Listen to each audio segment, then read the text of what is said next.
vous avez regardé, est-ce que vous avez entendu un petit peu le Premier ministre et est-ce que finalement, il donne des gages supplémentaires par rapport à ce qu'il avait dit vendredi pour vous? Moi, ce que j'entends de la part du Premier ministre depuis ces dernières annonces vendredi, c'est que finalement, il y a beaucoup de mise en scène dans tout ça et que on revient toujours, on entend toujours dans les discussions, on entend les agriculteurs parler de prix.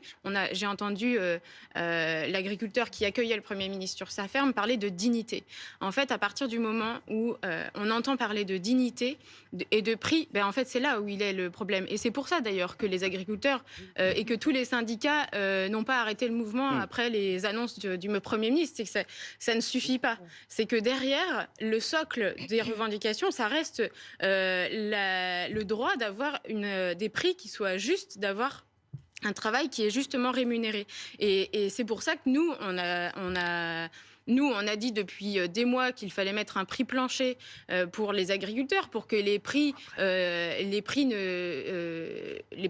payés aux agriculteurs prennent en compte le coût de production et le coût de la rémunération. Pour qu'il y ait un minimum de revenus. Les accords de libre-échange, je veux dire, une mesure forte, c'est de dire on met en place une clause de sauvegarde, on arrête de faire venir des produits qui ont des normes moins disantes, des normes environnementales moins disantes que les produits qu'on a en France, et puis surtout un moratoire, on arrête de signer, enfin je veux dire, en pleine crise agricole, il y a des accords de libre-échange qui ont été votés la semaine dernière.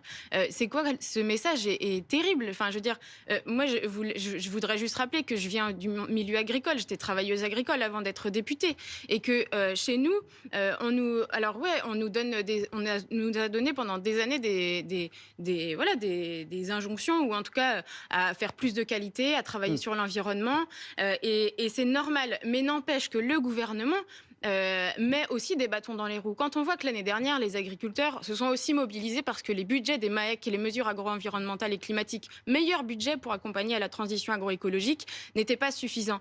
Quand on voit que les mesures, les aides au maintien en agriculture biologique ont été supprimées, eh bien ça, c'est aussi des bâtons dans les roues qu'on met aux agriculteurs, alors qu'en parallèle, on leur dit qu'il faut faire donc de la qualité. Donc ça, c'est aussi des choses très concrètes. Je vous donne un petit mot avant de vous laisser répondre. Discours de politique générale mardi, vous attendez à l'Assemblée des annonces, des propos forts sur l'agriculture ? Ben non, ça ne va pas être beaucoup plus fort que ce qu'on a entendu depuis quelques jours. Et d'ailleurs, sur la simplification, moi, je voudrais rappeler qu'il a oublié de parler des éleveurs qui sont, par exemple, en port plein air et qui doivent donner des plans de biosécurité. Alors, j'en ai ramené un plan de biosécurité, c'est 13 points.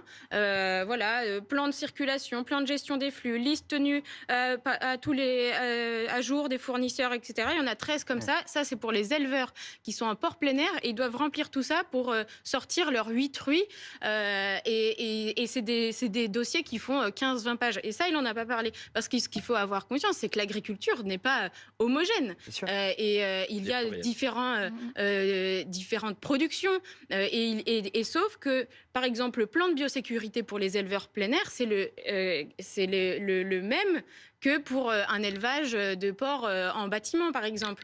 Et donc, c'est là où on a aussi des incohérences et que ces éleveurs-là de porcs plein air, eh ben, en fait, ils ont aussi ils doivent mettre du grillage autour des parcs plein air à 1,30 m, double clôture, et tout ça, c'est à leur charge.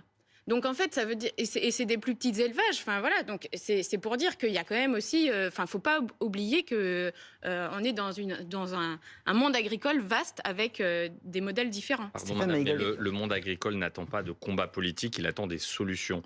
Donc s'il vous plaît, vous êtes agricultrice, restez sur les besoins, les ententes et les demandes. Et ça, on peut le supprimer très simplement. Hein. C'est pas du combat politique, c'est du bon sens paysan. Pourquoi double clôture? Pourquoi toutes ces conditions? D'un trait de plume, on peut leur dire non, on vous fait confiance. Non, mais vous mettez vos porcs en plein air, vous serez responsable s'il y a des problèmes, mais on vous fait confiance. Par contre, si je peux répondre, parce que j'avoue, je ne veux pas être simplement ramenée à qui je suis. Je suis aussi une élue de la République et je suis aussi là pour faire de la politique. Aujourd'hui, à l'Assemblée, il y a 1,9% 1% d'ouvriers agricoles, 1,9% de gens qui représentent l'agriculture. Alors, je ne supporte pas d'être ramenée à qui je suis. Oui, j'utilise mon parcours parce que je viens du terrain, parce que je suis fille d'agriculteur et que j'envisage d'ailleurs de reprendre la ferme. Alors, je ne veux pas être ramenée à qui je suis uniquement. Je suis aussi une élue de la nation et je représente les gens qui m'ont élue.